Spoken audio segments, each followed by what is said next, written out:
In the name of God, most gracious, most merciful, Mr. Y.P. Trivedi, the chief guest of the evening, Mr. Rashmi Bhai Zaveri, Dr. Zakir Naik, Mr. Chaman Bhai Vora, Mr. Dhanraj Salecha, distinguished guests, ladies and gentlemen. Assalamu alaikum. May peace be on you. On behalf of the organizers, the Indian Vegetarian Congress, the Islamic Research Foundation, and the Rushdie Foundation, I welcome all of you today to this morning's unique program, a public dialogue on the topic, is non-vegetarian food permitted or prohibited for a human being? It is being held in a spirit of friendship and understanding each other's viewpoints. I, Dr. Mohammed Naik, am the coordinator for this dialogue. Hence, I occupy a neutral position. It is my onerous duty to ensure a fair and proper conduct of this meeting. Therefore, I would request both our speakers as well as the audience to maintain due decorum for a healthy and lively debate, as well as a dialogue. Now we would have the past president of the Indian Vegetarian Congress, Mr. Jayantilal R. Doshi, welcoming and introducing the chief guest of the evening, Mr. Y.P. Trivedi. Mr. Jayantilal Doshi.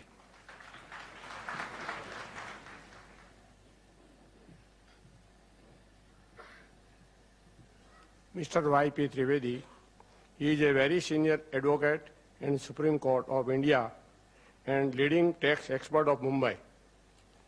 His activity in economics field inside ex-president of Indian Mercantile Chambers and active members of chairman of many other institute, trade and industrial body. In professional field, he was president of Chambers of IT Consultant and vice president of IT Tribunal and Bar Association. In political field, he is traders of Maha Pradesh Congress Committee, BRSCC. He is also chairman and director of many public limited company, Reliance and Dana Bank. In education field, he was location of master's degree in Lower and Bombay University. He regularly continues articles of various in different papers and journalists. He has addressed a member of senior and meeting of Rotary, Lions Club, etc., and Air India and Doordarshan, etc. Thank you. Now we have Mr. Dhanraj Salecha, President of the Rushdie Foundation, presenting mementos to our chief guest, as well as garlanding him on behalf of the organizers.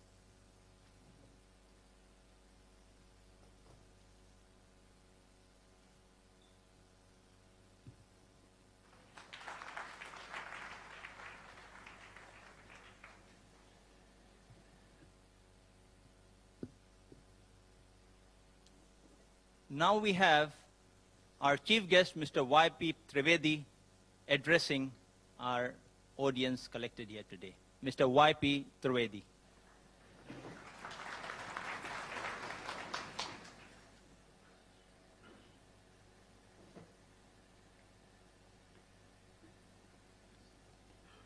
Dr. Zakir Naik, Mr. Rashmi Zaveri, Dr. Mohammed Naik, Dr. Dhanraj Salecha, Chimanlal Vora, and friends.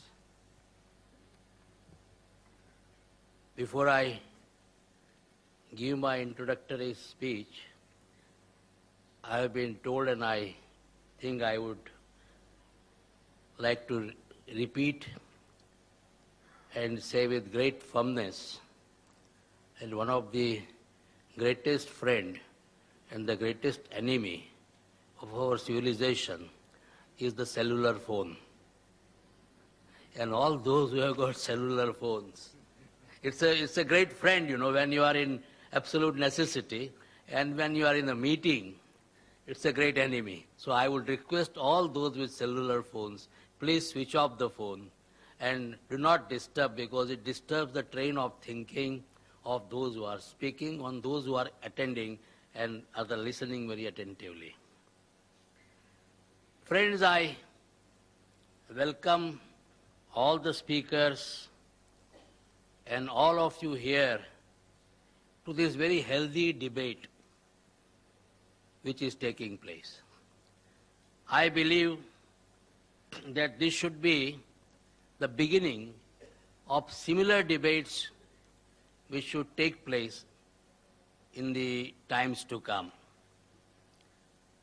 This debate or discussion or the clearinghouse of mind is probably in the best traditions both of the Hindu civilization as well as of Islam. In our mythology and our history, we have such instances of such debates taking place in the courts of kings like Janak, when people from various shades of thoughts, because Hinduism was never following one particular pattern of thinking. There was Bhakti Marg, there was non-dualism, there was Advait Marg, there was Charvaks who did not believe in any god. So all of them, King Janak used to assemble them, provoking them to debate, not trying to influence anybody, but inviting the thoughts and then leaving the debate to the people at large to make up their own mind. So that was the tradition of our Hindu religion in this land of India. That was also the tradition of Islam. In the immediately succeeding years after the demise of Prophet Muhammad, Islam was a religion, Arabia was the place which was the place of learning, logics, mathematics, astronomy. All this was being discussed, and the great scholars of Arabia imbibed the thought, made inquiries, and transformed that knowledge thereafter to the Western world. According to me, the Renaissance movement in Europe owes its origin to the thinking of these Arab thinkers who were great stalwarts in their own time. We very often associate Arabia with thinking about Arabian Nights.